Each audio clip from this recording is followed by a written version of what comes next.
κυβέρνηση παραμένει. Κοιτάμε, αξιολογούμε χρόνια τώρα ελληνικά οπλικά συστήματα. Όπου οι ιδιωτικές αμυντικές εταιρείες απλά χάνουν λεφτά, χρόνο και ενέργεια με το να πηγαίνουν συνέχεια σε ασκήσεις των ελληνικών ενόπλων δυνάμεων και να μην γίνεται καμία αγορά από την ελληνική κυβέρνηση. Καταντάει λίγο αστείο. Δηλώνω αστεία. Δικτυοκεντρικά συστήματα ανοιχτής αρχιτεκτονικής. Ό,τι ακριβώς αναφέρουμε για τον ρόλο των δικτυοκεντρικών επιχειρήσεων, ό,τι ακριβώς αναφέρουμε για τον ρόλο του δικτυοκεντρικού πολέμου και για το μοντέλο που θα αξιοποιήσουν και θα διαμορφώσουν οι ελληνικές ενόπλες δυνάμεις στο μέλλον. Μετάβαση σε συστήματα που επιτρέπουν αναβαθμίσεις λογισμικών, διασύνδεση αισθητήρων και επιχειρησιακή προσαρμογή από τον χώρο τεχνολογικό οικοσύστημα. Δηλαδή, όλα τα συστήματα, είτε τα αγοράζουν από το εξωτερικό, είτε τα αναπτύσσει το ελληνικό κράτος, είτε τα αναπτύσσουν ελληνικές ιδιωτικές αμυντικές εταιρείες, να συνδέονται μεταξύ τους με ενιαίους κοινούς εγκεφάλους αναγεωγραφικού πεδίου επιχειρήσεων, οι οποίοι, που είναι τα λογισμικά κατά κύριο λόγο, οι οποίοι θα κάνουν μια σύντριξη αυτών των δεδομένων, διήλυση αυτών των δεδομένων, θα βγάζουν μοντέλα μάχης, μοντέλα προβολής ισχύως και μοντέλα κρούσης για τα κέντρα διοίκησης και ελέγχου και το ελληνικό στράτευμα, έτσι ώστε να καταστρέψουν οποιαδήποτε απειλή.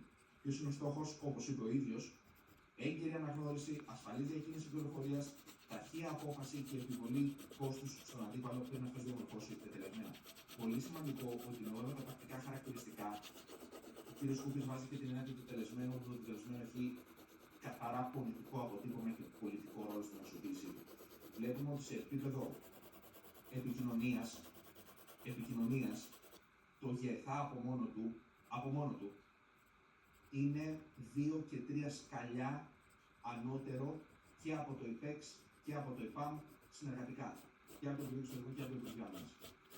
Σωστές ορολογίες, σωστοί ορισμοί, τεχνικά ορθοί ορισμοί, όλα κουμπώνουν μεταξύ τους γραμματικά. Πηγαίνουμε με ένα ξεκάθαρο πλαίσιο από το σημείο Α στο σημείο Β, στο σημείο Γ και στο συμπέρασμα. Ωραία, βγάζει νόημα όλο αυτό. Τα έχουμε δουλέψει και τα έχουμε μοντάρει άνθρωποι, τα κείμενα εννοώ και συνολείς, άνθρωποι που καταλαβαίνουν τι λένε και με τι ασχολούνται και παντρεύουν άρτια τεχνικά, στρατιωτικά χαρακτηριστικά με πολιτικά αποτελέσματα και αποτυπώματα.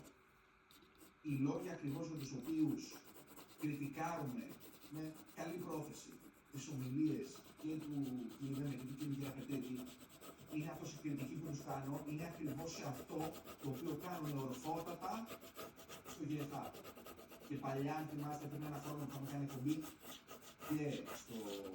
και ο κ. Καταράς από το πολεμικό ναυτικό, τα παντρεύει ορθότατα.